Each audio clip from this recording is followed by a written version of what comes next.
Yeah, so if you're watching, please say hi. It's been a minute since I've done a live on my personal profile. I am not going to lie, the ladies in my free group, Female Bosses Health and Fitness, unshameful plug, 'cause it's awesome in there, have had me all to themselves in terms of training. Every Tuesday, I do a training Tuesday at 5 p.m. on similar topics to this. But you guys are here to get a better understanding of how to lose fat without giving up the food you love. So I am just going to share my screen. Let me just share my screen. There we go. Because I've created a little presentation for you all because I'm a little bit fancy. And you can see the middle of it, which is really cool. Oh, no, going backwards. There we go.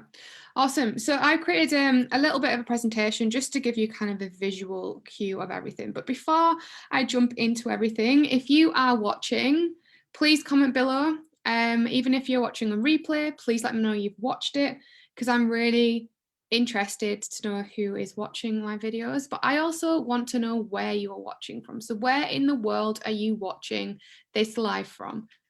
Because I can't travel and the majority of the world can't travel right now, and I love traveling, I want to kind of live through you guys. So yeah, please let me know where you are.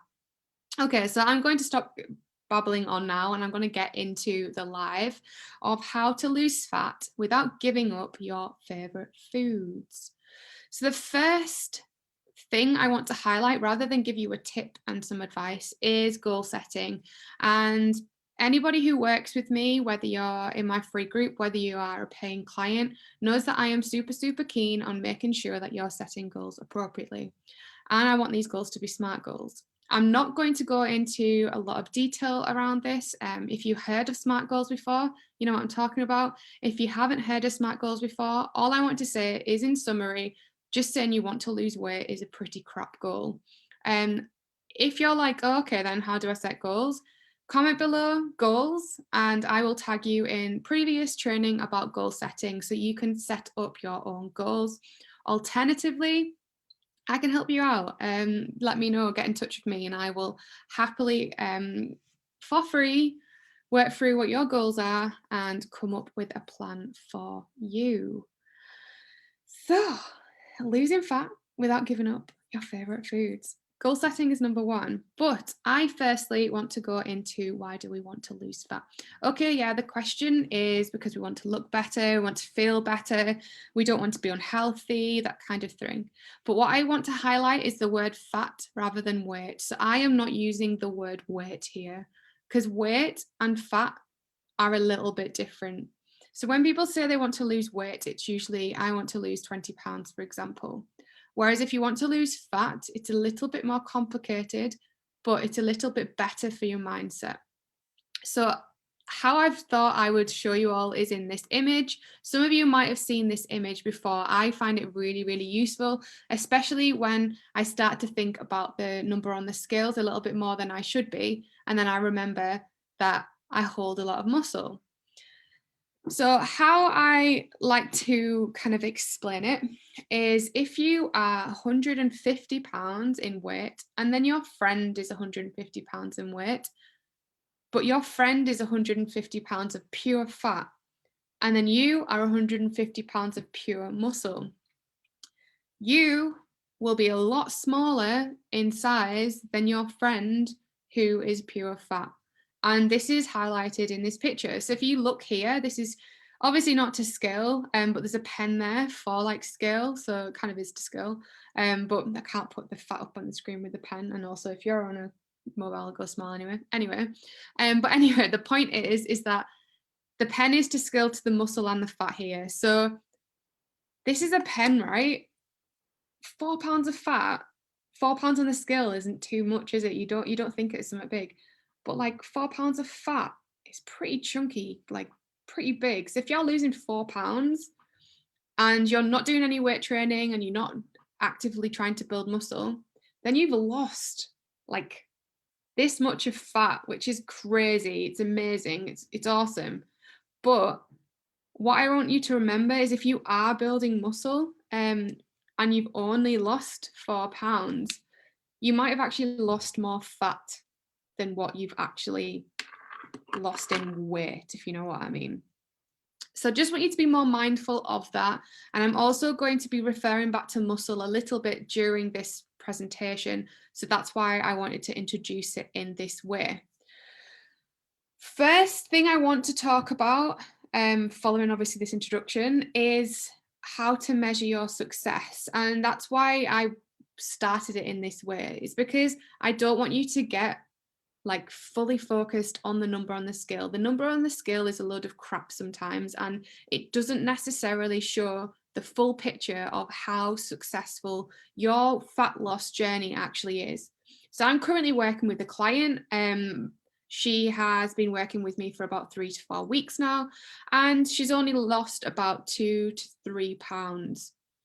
And you might think, oh, great. So she's working with a health and fitness girl. Why isn't she losing more weight? Like, you'd want that, wouldn't you? And I think she would probably have been disappointed as well. However, she has lost 40 centimeters from across her body. So that's how I want you to start measuring yourself. I want you to take a measuring tape and measure certain areas of your body, whether around your waist, around your hips, around your bust, the areas where you hold fat. I want you to measure every week at the same time. So the same kind of tip as everyone gets with the scales. I want you to do your measurements as well, because it's really important. Because for whatever day you might be like, oh, I've lost only a pound, or I haven't lost anything, or I put 2 pounds on, but you might have actually lost some fat. And there might be something else going on there. You might be holding more water than usual. You might need a big poo, or you might have built some muscle. So it's just something to be mindful of. The next thing that I want you to really focus on is taking photographs. Even if you hate your photograph taken, you do not need to share it with anybody. Just keep it to yourself. But if you're going to really take on board everything that I say in this presentation to really take control of your fat loss, then you will start seeing pictures like this. So if you look at these pictures, I would say these 3 pictures here, there's only between 2 to 5 pounds of actual weight loss, but you can physically see there's fat loss that's happened there. So the weight wise, it's a load of crap. If you literally just gone off weight, these people would probably have been a bit disappointed. They would have been like, what? I've been working for the last 4 to 8 weeks and I've lost nothing. But looking at these pictures, these people have done fantastically well and they've reduced their fat. Another important point to note is this one here, is that if you look at these 2 pictures from side and from the front, you can see some changes. And because this person is my client, like I can see and I can tell them that, you know, the changes are amazing. However, if you look at the back, her back has physically smoothed out. So she started off with a little bit more rolls and she's gone down to it being smooth. If she hadn't taken these pictures, she wouldn't have seen it. We don't all look at our backs, do we? So just be mindful that I want you to take pictures, but take pictures on week 1 and then week 4, and then every 4 weeks, just take them, because you probably won't see huge changes unless it's 4 weeks apart, really. The next thing I want you to do is celebrate your little wins or big wins. Celebrate everything, but the little wins are really important to keep you going with your journey. If you've had a win every single day from a health perspective, whether it's I've eaten 3 fruit or veggies today that you wouldn't have ever eaten a month ago, celebrate, tell someone, write it down. Like, got a journal here, like write it down, like be happy that you've done something that's improved your health, that's getting you towards your fat loss goals. And also, you can use my free group. So use Female Bosses Health and Fitness if you don't feel comfortable sharing it on social media or with your friends and family. Use the group. The ladies in there are already sharing their successes. And yeah, they are little small things like this, and sometimes they are bigger. But it's just really important to have a supportive community for that. So before I go into that, I'm just going to grab myself some water. And I'm going to go into eating. So this is kind of why you're all here, right? Let me just check. Awesome. Yeah, still going strong. So this is why you're all here. You are all here to get an understanding of how to lose fat while eating things that you really like. Yeah. So I'm going to go into the method of eating that will get you the most success as efficiently as possible. And this is calorie counting. But I just want to put a disclaimer on there. If you tried calorie counting before and it creates bad habits, like emotionally for you, or if you've tried calorie counting before and it hasn't worked for you, then you might not want to try it again because you might feel disappointed. If you have tried it before and it hasn't worked for you, then just reflect on what I'm about to say and see if it's what you followed. If it is, then please get in touch and we can have a discussion to see what went wrong, because there might be something else in your lifestyle that might have gone wrong. But I want you to be mindful that if you are calorie counting, you need to be patient, but you will get your results from it. There are other ways of methods of eating, and I do predominantly work with calorie counting with my clients. However, I have a few clients where calorie counting just doesn't work for them, but I'm not going to go into those methods of eating. I do have a separate live if you're interested in learning a little bit more about that. Let me know. This slide has a lot of words on it. If you're watching on a little screen, you'll be like, I can't read any of that, Jen. Don't worry, completely fine. Don't worry, you don't need to write it all down. This is part of my free guide. So if you don't already have my free guide, please comment below guide, and either I will or a member of my team will be in touch to share the love and give you my free guide so you have all this information and more written down. So firstly, what I want to say is how you can count calories and protein for quicker results, to get those results. So calorie wise, you need to work out your total daily energy expenditure, or your TDEE. This is your basal metabolic rate, your BMR, plus your calorie requirements for exercise. So BMR is what calories we need, like that, for us to function, so, and digest our food. So us kind of breathing and digesting our food and the blood pumping around our bodies and all those lovely bodily functions that just automatically happen. This is the calories we require for that to happen. And I want you to all be mindful of is that we need this as a minimum for us to function appropriately. If we don't get these minimum calories into our bodies will start to shut down, start to feel stressed, and that's when the weight loss actually stops working, or can stop working as such, because our bodies are preserving ourselves to try and function. TDEE adds in the calorie requirements for our daily movement. So the reason I'm bringing that up is because on the calculators that I'm going to talk about in a minute, there's options for like sedentary, active, that kind of thing. And often in the calculators, it'll say, oh, I work out 5 days a week. And you'll go, yeah, tick, cool. But you also sit on your bum all day in an office. This is an example, not saying you do. But this is where I went wrong when I first started calorie counting. Because I used to go to the gym 5 times a week and I'd do like an hour to an hour and a half of exercise. But I also sat in the office. So what you need to do is kind of take an average of what you do and push it into the middle. So I would say I would probably move down to kind of the 2 to 3 days a week of exercise to balance it out with my official sedentary lifestyle. If that doesn't make sense, comment below and be like, Jen, can you help me out with my my lifestyle and how much exercise I have, and I'll help you out. There is a calculation that you can use to calculate TDEE. However, I'm not going to tell you that because I don't know it off the top of my head. It's in my books that are behind me, but there's plenty of calculators on Google. So literally just type in TDEE calculator and it'll come up, and you just put your numbers in, and it calculates calculates how many calories you need to maintain your weight based on your BMR and your movement throughout the day. Okay, to lose weight / fat, you need to subtract 500 calories from your TDEE. What I want you to be mindful of is that this number is what most personal trainers and dietitians and nutritionists and whoever's advising you on calorie counting will say to start off with. If you're not working with a coach or a personal trainer or a professional in this, then what I want you to do is stick to these calories, your TDEE minus 500, for at least 3 weeks. And I want you to track your calories, but be really mindful that this number might not necessarily make a difference.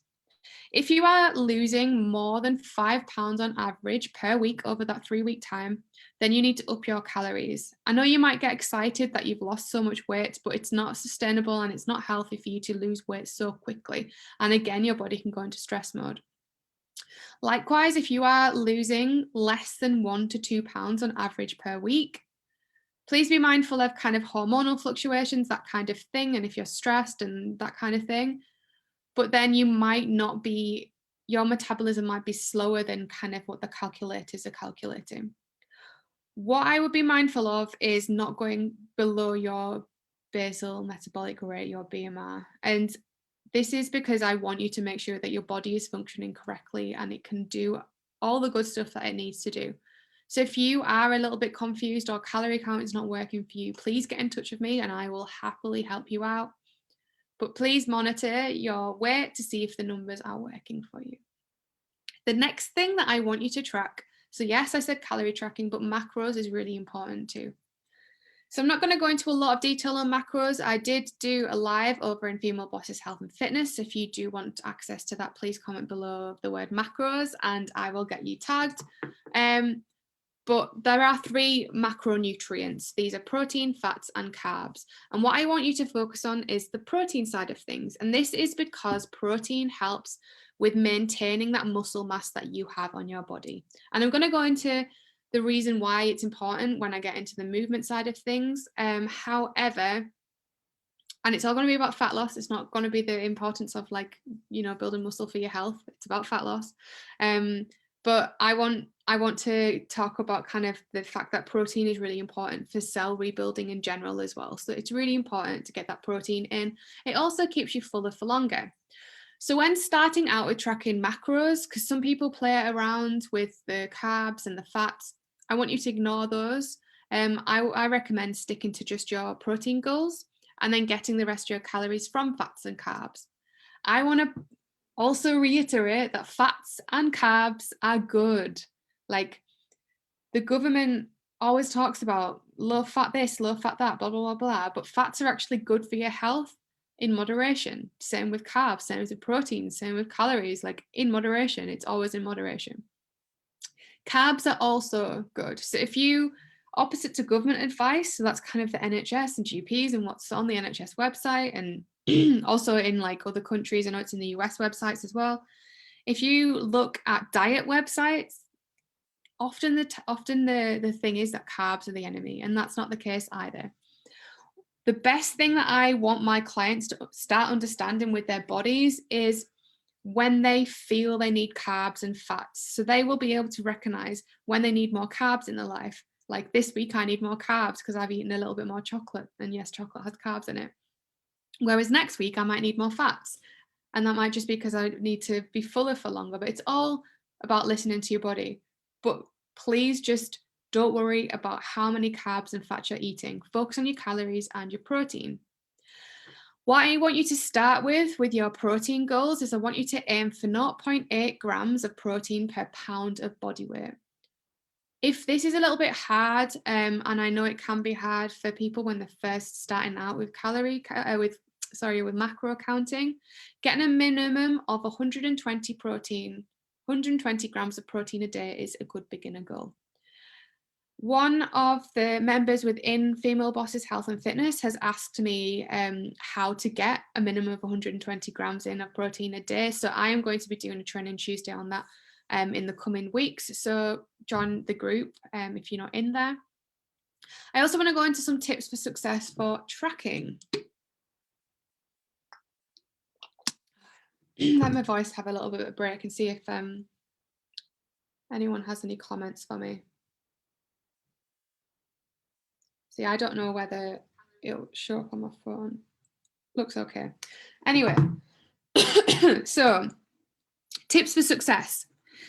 If you follow what I've said, so about calories and macros and making sure that you're being more mindful about kind of your photographs and fat loss, you'll get there. However, here's some like kind of tips to stay on track. So I want you to use an app. You can either use an app called MyFitnessPal, which is free, and it's kind of the beginner app for everyone who starts calorie counting. I personally still use it and have for years, so really good. Or you can use another app called NutriTrack, which isn't free. However, it has a really good database of food and drink on there. But what I want you to do is get your tracking app, and I'm just going to say MyFitnessPal for now. So put your food into MyFitnessPal the day before you eat it. So this is like budgeting your calories. This way you've spent your calories before you've actually eaten them. It stops you from getting, sorry, I'm getting distracted by my phone. It stops you from stops you from eating food, then putting your calories in at the end of the day and going, shit, I've eaten too much. So if you put in your calories before you've done it, it's that pre-planning.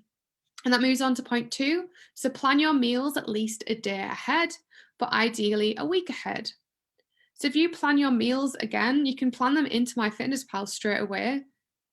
You've got your calories spent, you know what you're eating, and you're less likely to go, oh, I can't be bothered, I just want to get a takeaway. 3 is put your protein into MyFitnessPal first, and then make up your meals around that. So when you're making any kind of meals up, put your protein on your plate first, and then you can put your veggies and your carbs around it too. And then that kind of leads into the last point, which is fill your plate with vegetables. So if you're struggling a bit with having too many calories, then fill up on veggies, because if you fill up on veggies, they are low calorie and high volume. So you will stay fuller for longer, but spending less calories. Win-win. And then I have this lovely big yellow screen here because I wanted to just put the big word enjoy, because I want people to enjoy their food. And I've also put the 80-20 rule. So this 80-20 rule is what I live by, and I'm probably at more 90-10 now. But this is what I get my clients up to. So what the 80-20 rule is that you are eating 80% of non-processed food. So this is your vegetables, your meat, your eggs, your tofu, anything that isn't processed fits within that 80%. And it means that you are fueling your body with nutritious food that's really, really going to help you with your energy levels, your mood, your stress levels, and therefore you'll more likely stick to your goals. But everybody loves life, right? And we live in modern day society, and we go out for meals with our family if we were allowed to. And you know what? We want to have like some popcorn in front of the TV or whatever it is. That's why I have that 20% kind of leeway, and 20% is a decent number. As I said, I tend to eat 90-10, and that's not just because I'm strict on myself. It's just because I like to fuel myself with the more whole food and nutritious foods now. But if you're sitting there and going, oh my God, Jen, I'm probably like 50-50, or oh my God, Jen, I probably eat like 40% vegetables and then the rest is like crap food. I can't do that. It's going to be too restrictive. It depends how strict you want to be, and it depends on like what else you've got into your life. If you want to be strict with yourself, get yourself to the 80-20 rule straight away and start spending your calories on the good, whole, nutritious foods. If you want to ease yourself into that fat loss journey, then start counting your calories and macros just based on the food you're eating now. And remember the veggie rule. So the veggie rule is they are low calories, therefore you can fit more in. But this week, start off with 50-50. The following week, then move up to 60-40. The following week, then move to 70-30, and so on. And it'll take you about 4 weeks, but you can either do the cold turkey or you can do the gradual. But once you get to that 80-20 rule, your body will start feeling really good and you will enjoy your food. Then I just want to go on to movement and exercise. So this is important for fat loss. Food is more important, and there's a saying where it's like 80% of your fat loss and weight loss does come from like the kitchen, you know, abs are made in the kitchen, blah, blah, blah, blah. But get your strength training in. And why is that important? So especially with ladies, it's getting a bit better these days, but ladies still kind of think there's some ladies still out there who think that that kind of strength training can make you bulky, and that cardio is the best form for fat loss. It's proven that pairing strength training with cardio is the most effective way to reduce fat than just cardio alone, okay? So do both. Like, your cardio is you walking, you swimming, you're running, you're cycling, and then your strength training is you lifting your weights, or might have resistance bands at home, or you might just do body weight stuff. Don't get me wrong, body weight stuff is really, really good, especially if you're just starting out. But I do body weight stuff, and we're in pandemic right now, so body weight stuff might just be the only thing you're doing. But if you strength train, you are preserving muscle. And this is why it's important to eat your protein and preserve the muscle, and also go back to that picture of fat versus muscle, because this is how it all ties in. If you preserve or build muscle, it increases the number of calories your body burns at rest. It can increase your calories burned at rest by up to 7%. Do you want to burn more calories when you're not moving? I mean, I don't think there'll be many people who don't want to say yes to that question. If you have an office job, if you're sat in front of Zoom meetings all day, you could be burning up to 7% more calories if you strength train and eat your protein. If you don't eat enough protein, you won't be able to build that muscle or preserve the muscle. And also, it builds that tone shape and gives you that tone look. I try and stay away from those kind of aesthetic goals, but it's true. And this picture here kind of proves it, like everyone wants a little bit of an ab action going on. So just to clarify, count your calories at that deficit of minus 500 of your TDEE. Eat your protein a minimum of 120 grams and do your strength training, and you will drop fat, and you can still eat the foods that you enjoy, but start limiting it to the 20%, but gradually get there. Enjoy your life. So I'm just going to finish off this live now, just to say that I am offering free strategy calls with me. And this is to go over your goals, your problems, work out what you've done previously, and see if I can find some kind of issues or solutions to what your problems are, and then come up with kind of a plan for next steps to get you going. So if you would like a free strategy call with me to talk about your fat loss goals or health and fitness goals in general, please get in touch with me. I would love to talk to you all. And I hope this live was really useful for you. If it was, please drop me a comment and let me know if it was. If you have any questions at all, I realize that this is very top line, and when I work with my clients, I do focus in on them and making sure that they're compliant, making sure they're comfortable with what they're doing, and making sure they're still getting results. So there's a lot more to it than just this, but if you follow those tips, you're likely to be successful. So try it for the next 3 to 4 weeks, and if you still are struggling, then get in touch with me. It was lovely talking to you all. I am going to try and get on my personal profile a little bit more often, but if you do want to join my free group, come along to Female Bosses Health and Fitness, and you will see weekly lives from me. So thank you for all listening, and I will speak to you all soon. See you later.